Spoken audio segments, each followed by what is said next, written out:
first step to learning how to piece control is understanding what it is. If you look at the bot right in front of you here, you'll see that half of the builds are yours and half of them are the enemy's. The goal throughout a fight is to try to get as many builds around the enemy as possible, because the more builds you have, the more peaks you can set up. If they owned all the builds, then they're nice and safe in their structure, but if you even own one wall, you may have an opportunity to make an edit and take a shot on the enemy. Practice taking some shots on this first sentry here.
All the builds around an enemy, this is the best scenario for you. You have them full box or full piece. When you have all the piece on the enemy, they have no escape. All you gotta do now is set up a nice peek shot, which we'll go into more later. If you're ever in a team game mode and you have all the builds around the enemy, a lot of times you want to wait for your teammate to get there. Tell your teammate you have them full box, and when your teammate gets there, you jump in together and you can get a free kill.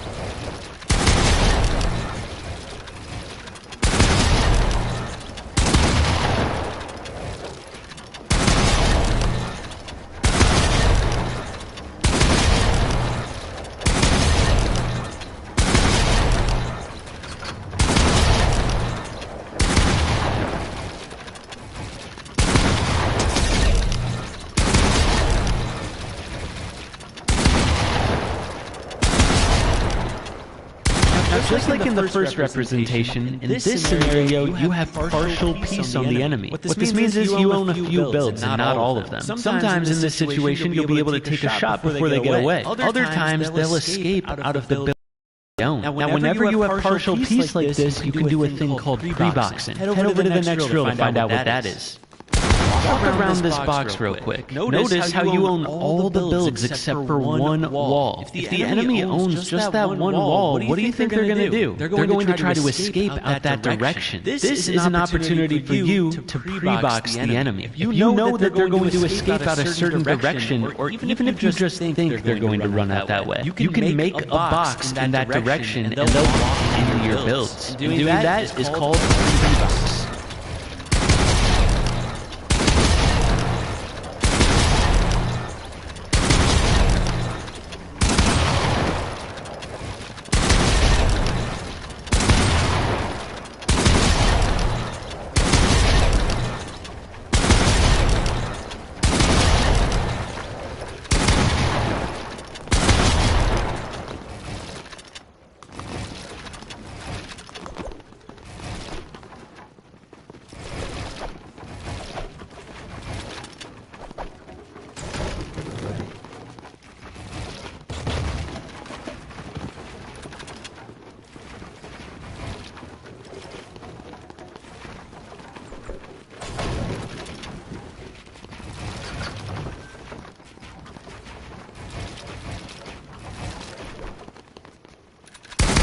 It's important to note that cones are one of the most useful builds in the game. You may be wondering why. Cones can place farther than any other build. Try to stand as far away from this sentry as possible and hold out your cone bind. Look at how far that bad boy places. You can place a cone from almost an entire box away. But not only that, place a wall in front of this sentry here. If you look over the wall, the cone will place over the sentry a box away. So when you're in a fight, it's super important to try to look for opportunities to use cones to trap the enemy. Whether it be getting them stuck on a ramp when you get them, placing it over walls just like I just showed you. Use cones more and you'll end up outplaying your opponent way more often. Another important thing to know is that you can place walls pretty far from yourself as well. Try standing still a layer below the sentry here and hold out your walls. Then look straight up. Notice how you can place a wall in front of the sentry. That is basically called a high wall. You can use high walls in so many different situations to block shots from people above you, to get a wall on an enemy above you, just like you just did to this sentry. By getting that wall, you can edit it to set up get the kill. There's lots of ways to use high walls throughout this map, but that's just the basics of it.